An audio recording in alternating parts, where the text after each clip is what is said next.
అందరికీ నమస్కారం. Welcome to my channel. This is doctor R P Sudha. మనం ఇప్పుడు మాట్లాడబోయేది జూన్ నెల రాశి ఫలితాలు. జూన్ నెల ప్రెడిక్షన్స్ అన్నమాట. ద్వాదశ రాశుల వారికి ఎలా ఉందో చూద్దాము. దానికన్నా ముందు మనం ఎప్పుడు మాట్లాడేది గోచారం మాట్లాడుకుంటాము. సో గోచార రీత్యా ఎక్కడెక్కడ ఏ హౌసెస్‌లో, ఏ భావంలో, ఏ రాశుల్లో ప్లానెట్స్ ఉన్నాయో చూద్దాము. ఫస్ట్ మనం మాట్లాడుకోబోయేది శని. శని ఏమో ప్రస్తుతం మనకు తెలుసు మీనంలో ఉన్నారు. ఏళ్ళనాటి శని అనేది మనకి మేషరాశి వాళ్ళకి మొదలైంది. అలాగే మీనరాశి వాళ్ళకి రెండో ఘట్టంలో ఉంది. కుంభరాశి వాళ్ళకి లాస్ట్ ఘట్టంలో ఉంది. అలాగే కుంభరాశిలో మనకేమో రాహు ఉన్నారు. సింహరాశిలో ఏమో మనకి కేతు ఉన్నారనమాట. అండ్ మేజర్ మూమెంట్స్ కూడా ఉన్నాయి. సో ఫస్ట్ అది మాట్లాడుకుందాము. వీనస్ శుక్రుడేమో మనకి తెలుసు మేషంలో ఉన్నారు. మే ఎండ్కి వచ్చారు. జూన్ ఎండ్కి 29th జూన్కి ఏమో ఆయనేమో వృషభానికి వెళ్తున్నారు. వృషభంలో ప్రస్తుతం సన్ అండ్ మెర్కురీ ఉన్నారు. మెర్కురీ ఏమో 7th 6th జూన్ అలాగేమో జెమినైకి వెళ్తున్నారు, అంటే మిథునానికి వెళ్తున్నారు. తర్వాత 22nd జూన్కి ఏమో కర్కాటకానికి వెళ్తున్నారు అనమాట. కర్కాటకంలో ప్రస్తుతం మనకి మార్స్ డెప్యుటేషన్ స్టేట్లో ఉన్నారు. సో డెప్యుటేషన్ స్టేట్ నుంచి ఆయన బయటకు వస్తున్నారు 7th జూన్ అనమాట. అలాగే మనకి తెలుసు చంద్రుడు 2 రోజులకు ఒకసారి మారుతూ ఉంటారు. సన్ ఏమో మనకి జూన్ 15కి మిథునానికి వెళ్తున్నారు. సో మిథునంలో ఆల్రెడీ మనకి తెలుసు జూపిటర్ ఉన్నారు, అంటే గురువు ఉన్నారు అనమాట, మేజర్ గ్రహం. సో ఇది గ్రహస్థితి మనకి జూన్లో ఉన్నది. మేజర్ మూమెంట్స్ ఏంటంటే మనకి శుక్రుడు మూమెంట్ ఉంది, ఎందుకంటే ఆయన వృషభానికి వెళ్తున్నారు అనమాట ఎండ్ మనకి జూన్ ఎండ్కి. అలాగే ఏంటంటే మెర్కురీ మూమెంట్ కూడా ఉందన్నమాట. అలాగే సన్ మూమెంట్ కూడా ఉంది. జనరల్గా ఎప్పుడు మన పరిహారాలు చెప్పినప్పుడు మనం ఏంటంటే నవగ్రహ స్తోత్రాలు అలాగే నవగ్రహ పూజలు చేయమని చెప్తాము. అది లేని పక్షాన్ని ఏంటంటే నవగ్రహం చుట్టూ ప్రదక్షిణ చేయడం వెరీ వెరీ ఇంపార్టెంట్. అంటే ఒక 9 టైమ్స్ కానీ 11 టైమ్స్ కానీ 54 టైమ్స్ కానీ లేకపోతే 108 టైమ్స్ కానీ చేయొచ్చు. సో నిత్య పూజలు చేసే వాళ్ళకి ఎప్పుడైనా సరే పాజిటివిటీ అనేది ఎక్కువ ఉంటుంది. ఎప్పుడులాగే ఏంటంటే అన్ని నెలలు మనం మాట్లాడుకున్నట్టే కొన్ని రాసుల వారికి చాలా బాగుంటుంది, కొన్ని రాసుల వారికి అంత బాగుండదు. ఏదైనా మిశ్రమమే. లైఫ్ అనేది ఏంటంటే ఎక్కువ తక్కువలో అనేది మనం చూస్తూనే ఉంటాం అన్నమాట. సో ఇప్పుడు ద్వాదశ రాసుల వాడికి ఎలా ఉందో చూద్దాం. మనం ఇప్పుడు మాట్లాడుకోబోయేది సింహరాశి వాళ్ళ గురించి. జూన్ నెల సింహరాశి వాళ్ళకి ఎలా ఉందో చూద్దాము. కేతు కూడానే ఉన్నారు, 7th రాహు ఉన్నారు, అలాగే 8th ఏమో 7th లార్డ్ ఉన్నారు. సో పార్ట్నర్షిప్ బిజినెస్లో కొంతవరకు ఎడబాటు రావడం కానీ ఆబ్స్టికల్స్ రావడం కానీ మనం ఈ నెలలో చూస్తున్నాం అనమాట. కానీ బుధాదిత్య యోగం ఏమో 10th హౌస్లో జరుగుతోంది. అంటే ఏంటంటే మనకి వృషభంలో జరుగుతోంది అనమాట. దాని తర్వాత మళ్ళా కూడాను ఇప్పుడు మిథునంలో కూడా మనకి సన్ మూవ్ అవుతున్నారు, అలాగే బుధుడు కూడా మూవ్ అవుతున్నారు. సో తప్పక ఏంటంటే వీళ్ళకి చాలా మటుకు ఫైనాన్షియల్ స్టెబిలిటీ అనేది చాలా బాగుంటుంది. అండ్ ఆల్సో మనం చూసాము అంటే గవర్నమెంట్ రంగంలో ఉన్న వాళ్ళకి కానీ పాలిటీషియన్స్ కానీ ఈ రాశిలో ఉన్న పాలిటీషియన్ కానీ బ్రహ్మాండంగా ఉంటుంది. మంచి ఆపర్చునిటీస్ వస్తాయి. ఆపర్చునిటీస్ తీసుకుని ముందుకెళ్ళి సాగే ఒక ఇదిగా అంటే ఎనర్జీ అనేది ఉంటుంది అనమాట, పాజిటివ్ ఎనర్జీ. సో తప్పక చాలా బాగుంటుంది వీళ్ళకని చెప్పాలి.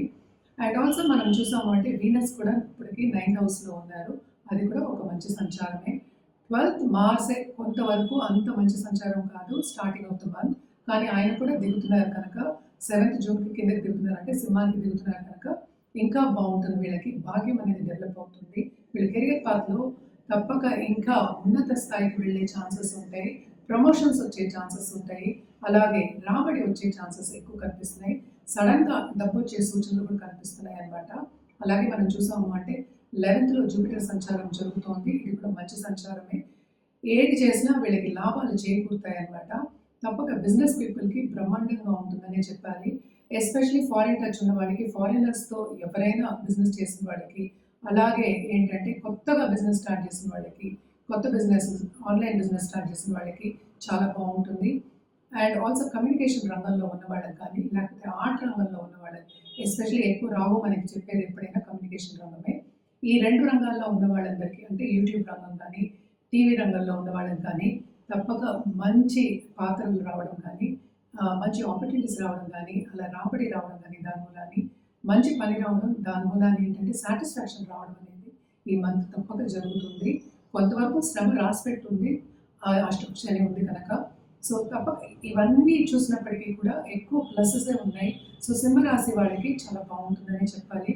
అలాగే స్పిరిచువాలిటీ అనేది ఇంక్రీజ్ అవుతుంది వీళ్ళకి. అండ్ తప్పక వీళ్ళేంటంటే సముద్రపు స్నానం చేయడం కానీ, ధర్మక్షేత్రాలు సందర్శించుకోవడం కానీ ఈ నెల తప్పక జరుగుతుందనమాట. వీళ్ళు అనుకున్న స్థాయికి పిల్లలు వచ్చే ఛాన్సెస్ కూడా మనం చూస్తున్నాము. వీళ్ళకి సూచన చెప్పడం ఏంటంటే నోటి తుడుసు అనేది కొంచెం తక్కువ చేసుకుంటే మంచిది. కోపతాపాలకు వెళ్లకుండా ఉండడం ఇంకా మంచిదనమాట. అలాగే మనం చూసామంటే సన్ మూవ్ అయినప్పటికీ 10th నుంచి 11th తప్పక గవర్నమెంట్ రంగంలో కాంపిటేటివ్ ఎగ్జామ్ రాసేవాళ్ళకి కానీ ఈ రాశిలో అండ్ మంచి సూచనలు కనిపిస్తున్నాయి. ఆపర్చునిటీస్ వస్తాయి, వాళ్ళు అనుకున్నది సాధిస్తారు. అలాగే ఏంటంటే స్టేటస్ అనేది పెరుగుతుంది. అంటే ఏంటి, ఉన్నత వ్యక్తులతో పరిచయం అనేది ఏర్పడుతుంది అనమాట. సో తప్పక ఈ మంత్ అంతా అంటే తరఖీ కోసం, అంటే ముందుకెళ్ళడం కోసం సక్సెస్ఫుల్ మంత్ కింద మనం సింహరాశి వాళ్ళకి తీసుకోవచ్చు అనమాట.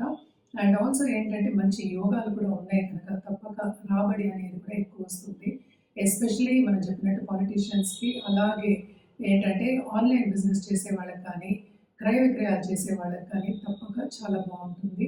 కోర్ట్ కేసెస్ ఉన్న వాళ్ళకి మాత్రం చాలా అంటే ఏంటంటే ఆ వాయిదాలు పడుతూనే ఉంటాయన్నమాట.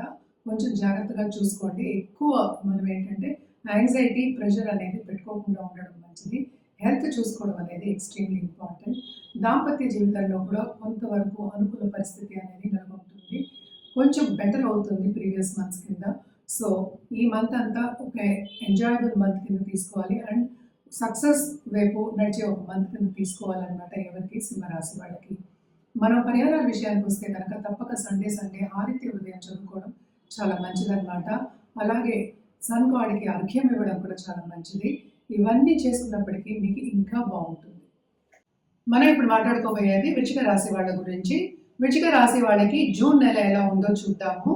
వృశ్చిక రాశి వాళ్ళకి మనకి తెలుసు అధిపతి ఏమో కుజుడయ్యాడు. కుజుడేమో నీచ స్థితిలో ఉన్నారు, కర్కాటక రాశిలో ఉన్నారు, కానీ 9వ ఇంట్లో ఉన్నారు. ఆయన 10వ ఇంటికేమో మూవ్ అయ్యేదేమో జూన్ 7th. సో దాని తర్వాత కొంతవరకు బాగుంటుంది. కానీ నీచ స్థితిలో ఉన్నప్పటికీ 9th పొజిషన్ కొంచెం బెటర్ పొజిషన్, ఎందుకంటే ఇప్పుడు కేతుతో కలయిక అవ్వబోతోంది. సో ఆ కలయిక అనేది అంత మంచిది కాదు. సో ఫైనాన్షియల్ స్ట్రెయిన్ ఉంటుంది. అండ్ ఆల్సో వాళ్ళు చేసే పనిలో కూడా చాలా మటుకు అడ్డంగాలు వచ్చే ఛాన్సెస్ ఉన్నాయి. అంటే ఏంటంటే తొందరపాటుగా నిర్ణయాలు తీసుకోకూడదు, అదొకటి. అండ్ ఆల్సో తొందరగా పనిచేసినా కూడాను, చురుగ్గా పనిచేసినా కూడా వాళ్ళు ఎవరి మన్నన పొందరు. అంటే అప్రిసియేషన్ అనేది కొంచెం తక్కువ ఉంటుంది. టైంకి వీళ్ళు అన్నీ సబ్మిట్ చేసినా కూడా, సపోజ్ టీమ్ లీడర్ అవ్వచ్చు, లేకపోతే పెద్ద పెద్ద ఎంఎన్సీలు పనిచేసే వాళ్ళు అవ్వచ్చు, టైంకి పనిచేసినా కూడా వాళ్ళకి కొంతవరకు ఏంటంటే నెగటివిటీ అనేది ఉంటుంది. అంటే సపోర్ట్ సిస్టమ్ అనేది కొంచెం తక్కువ ఉంది. కానీ బిజినెస్ పీపుల్ కొంతవరకు ఫైనాన్షియల్ గెయిన్స్ అనేవి చూపిస్తున్నాయి. ఎందుకంటే మనకి బుధ ఆదిత్య యోగం ఏమో వీళ్ళకి ఉంది, అంటే 7th ఏర్పడుతుంది అనమాట. So first half of this month కొంతవరకు బిజినెస్ పీపుల్కి బాగుంది అనేది సూచన.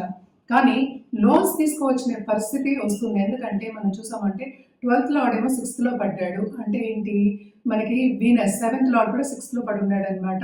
సో తప్పక లోన్స్ తీసుకునే ఛాన్సెస్ ఎక్కువ కనిపిస్తున్నాయి. బిజినెస్ పరంగా రోజువారీగా తీసుకునే ఛాన్సెస్ ఎక్కువ కనిపిస్తున్నాయి. ఇంకోటి మనం చూసాము అంటే 4వ ఇంట్లో రాహు ఉన్నాడు, 5వ ఇంట్లో శని ఉన్నాడు. సో తప్పక వీళ్ళకి లక్ అనేది కొంతవరకు అంత ఫేవరబుల్గా లేదు. ఎందుకంటే మనకి 5th లార్డ్ ఏమో మళ్ళీ 8th పడ్డాడు. సో ఎక్కడైనా చూస్తే కొంచెం నెగిటివ్ ఆస్పెక్ట్స్ ఎక్కువ కనిపిస్తున్నాయి కనుక వీళ్ళకి అంత మంచి మంత్ కాదు. అంటే బ్యాలెన్స్ అవుతోంది, ఖర్చులు కూడా ఎక్కువ అవుతాయి, నెగటివిటీ కొంచెం ఎక్కువ ఉంది. అంటే ఏంటంటే శ్రమ చాలా అధికం ఉంది. శ్రమ పడినందుకు తగిన ఫలితం అనేది కనిపించట్లేదు అని ఈ మంత్ వీళ్ళకి వృశ్చిక రాశి వాళ్ళకి చెప్పవలసి వస్తుంది. అండ్ ఆల్సో వీనస్ ఏమో 12th హౌస్ని చూస్తున్నారు. అంటే ఏంటి, శుక్రుడు ఓన్ హౌస్ని. సో ఖర్చులు అనేది విపరీతంగా ఉంటుంది. ఎస్పెషలీ కుటుంబ పరంగా ఖర్చులు పెట్టడం విపరీతంగా ఉంటుంది. ఎస్పెషలీ ఏంటంటే హెల్త్ విషయం మీద ఖర్చు పెట్టడం కానీ, especially second half of this month health పరంగా ఖర్చు పెట్టడం అనేది చాలా ఎక్కువ ఉంటుంది. పిల్లల పరంగా ఖర్చులు అనేవి చాలా ఎక్కువ అనిపిస్తున్నాయి అన్నమాట. బట్ పై చదువులకి స్టూడెంట్స్ వెళ్ళాలి అంటే కనుక తప్పక వాళ్ళు ఎంట్రన్స్ ఎగ్జామ్లో పాస్ అవ్వడం కానీ, వాళ్ళకి కావాల్సిన యూనివర్సిటీస్ దొరకడం కానీ తప్పక జరుగుతుంది. ప్లస్ పాయింట్ ఏంటంటే దీంట్లో పిల్లల్ని సెటిల్ అయ్యే ఒక ఛాన్స్ అనేది ఉందన్నమాట. అండ్ ఆల్సో దాంపత్య జీవితంలో అంత అనుకూల పరిస్థితి అనేది కనిపించట్లేదు. కెరియర్ పరంగా గ్రోత్ అనేది second half of this month చూడొచ్చు. కొంతవరకు ప్రాబ్లమ్స్ ఉన్నప్పటికీ బాగానే ఉంటుంది. కానీ లవ్ రిలేషన్‌షిప్ కానీ, దాంపత్య జీవితంలో గానీ అంత అనుకూల పరిస్థితి అనేది కనిపియట్లేదనమాట. సో, కొంతవరకు ఏంటంటే జాగ్రత్తగా ఉండడం, అందరితోనూ జాగ్రత్తగా మసులుకోవడం మంచిదనమాట. ఈ మంత్ అంతా కొంతవరకు డిఫికల్ట్ మంత్ వృశ్చిక రాశి వాళ్ళకి అని చెప్పబడుతోంది. అలాగే ఏంటంటే 8థ్ సంచారం జూపిటర్ సంచారం జరుగుతోంది. అంటే ఏంటి సెకండ్ అండ్ ఫిఫ్త్ లార్డ్ సంచారం 8లో పడింది. సో, ప్రాపర్టీ ఇష్యూస్, అటు కొంతవరకు హెల్త్ ఇష్యూస్ వచ్చే ఛాన్సెస్ ఎక్కువ కనిపిస్తున్నాయి. కోర్ట్ కేసెస్ ఉన్న వాళ్ళకి కూడా అంత ఈజీగా ఒక సొల్యూషన్ అనేది దొరకదనమాట. మన పరిహారాల విషయానికి వస్తే కనుక తప్పక వీళ్ళు ఒక గోవుకి థర్స్డే ఆహారం పెట్టడం చాలా చాలా మంచిదనమాట. అండ్ ఆల్సో సుబ్రహ్మణ్య స్వామికి మంగళవారం తప్పక పాలాభిషేకం చేయించుకోవడం కానీ, లేకపోతే వెళ్ళి సందర్శించుకోవడం కానీ చాలా మంచిది. అలాగే అంటే మనకి దుర్గాదేవిని కొలవడం ఇంకా మంచిదనమాట. దుర్గాదేవిని ఫ్రైడే కానీ, లేకపోతే మంగళవారం కానీ ఎర్ర పువ్వులతోటి పూజ చేయడం ఇంకా మంచిదనమాట. ఇవన్నీ చేసుకున్నప్పటికీ కొంతవరకు ఫ్యూచర్ అనేది మనకి బ్రైట్‌గా ఉంటుంది. లేకపోతే పాజిటివ్‌గా ఉంటుంది అని చెప్పబడుతోంది. పరిహారాలు మెయిన్‌గా ఇచ్చేది ఎందుకంటే ప్రెషర్ తగ్గడానికి. అంటే ఏంటంటే కొంతవరకు నెగటివిటీ తగ్గడానికి మనం ఇస్తూ ఉంటాం. తప్పక చేయండి, బావుంటుంది.